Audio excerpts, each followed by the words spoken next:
क्या तुम्हें पता है आज जो मार्वल इतना सक्सेसफुल है वो एक टाइम पर बस ख़त्म हो चुका था, बैंकरप्ट होने वाला था।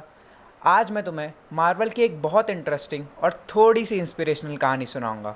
तो शुरू करते हैं मार्वल के राइज से। साल 1938 मार्केट में कॉमिक्स चलती थी, फ़ोन नहीं। एक्शन कॉमिक्स ने एक नया जॉनर इंट्रोड्यूस किया, सुपर हीरो। मार्केट के लिए ये कुछ नया था। जहाँ कॉमिक्स सिर्फ बड़े लोग पढ़ते थे, वहाँ इन सुपर हीरो कॉमिक्स की वजह से बच्चे भी कॉमिक्स पढ़ने लगे। जब एक्शन कॉमिक्स की पहली ही सुपर हीरो कॉमिक्स आई, वो बहुत हिट हो गई और कंपनीज़ की नज़र इस पर पड़ी। 1939 मार्वल, जो कि उस समय पर टाइमली कॉमिक्स था, अपनी पहली सुपर हीरो कॉमिक्स मार्केट में लाता है। करेक्टर था the human torch and it was a hit. Then Marvel बहुत अच्छी कॉमिक्स लाता है, बट असली चेंज तो तब आता है जब मार्वल 1941 में इंट्रोड्यूस करता है कैप्टन अमेरिका।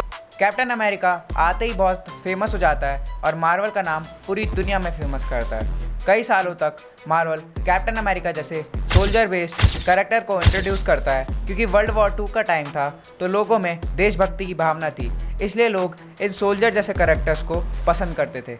पर धीरे धीरे सब लोग इन कैरेक्टर से बोर होने लगे। पर फिर आते हैं स्टैन ली और जैक किर्बी नए सुपर हीरोज़ के साथ, जैसे कि आयरन मैन और एक्स-मैन, और फिर से क्रेज़ बढ़ने लगता है। पर अब असली डाउनफॉल आता है। 1990s दुनिया कॉमिक्स की जगह कंप्यूटर्स पे शिफ्ट हो रही थी। जो बच्चे कभी कॉमिक्स छोड़ते ही नहीं थे, आज वो कॉमिक्स देखना भी नहीं चाहते थे। सुपर हीरो कॉमिक्स जिन्होंने बड़ों को भी अट्रैक्ट किया था, वो आज बिक ही नहीं रही थी। मार्वल ने कॉपीज़ की कमी समझकर मार्केट में बहुत सारी बुक छपवा दी और फेज़ इतना ख़राब आया कि मार्वल बैंकरप्ट होने वाला था। दिसंबर 1996 मार्वल ने चैप्टर 11 बैंकरप्सी फाइल कर दी और सारी लायबिलिटीज़ ख़त्म होने के बाद टॉय बिज के थ्रू कंपनी सेवियर्ड। बट अभी भी परेशानी ख़त्म नहीं हुई थी। मार्वल की इतनी बुरी हालत होती है कि वो अपने फेमस कैरेक्टर जैसे स्पाइडरमैन और एक्स-मैन को बेच देता है, पर हमारे मार्वल के पास इतना बड़ा विज़न होता है कि वो मूवी बनाने का सोचता है, वो भी बिना पैसों के। स्पाइडरमैन 2002 मार्वल का प्रोडक्ट, पैसे किसी और के, फ़ायदा किसी और का। हल, पैसे किसी और के, मार्वल का प्रोडक्ट और फ़ायदा किसी और का। सारी मूवीज़ बनती है लेकिन मार्वल के पास पैसे नहीं आते। उनको कुछ शेयर्स देके सारा प्रॉफिट कंपनियां खुद रख लेती है।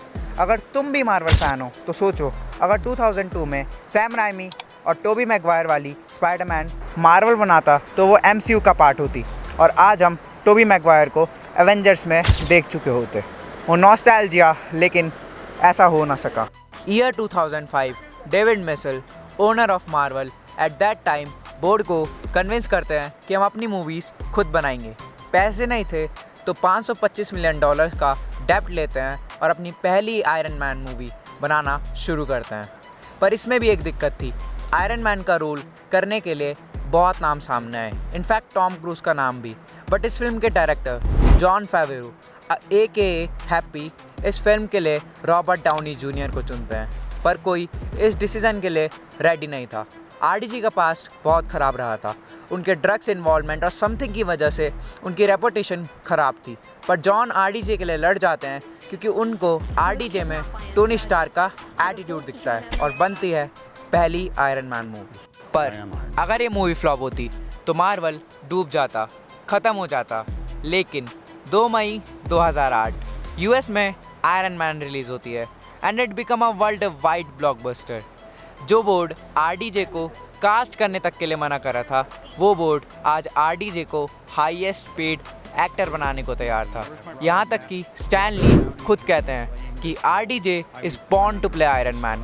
फिर मार्वल अपने सारे लोन चुकाता है एंड पुराने बेचे हुए कैरेक्टर्स को वापस लाता है और बनता है मार्वल सिनेमैटिक यूनिवर्स, जिसको आज हम सब देखते हैं एंड जिसको डिज्नी 2019 में $4.3 बिलियन का खरीदता है।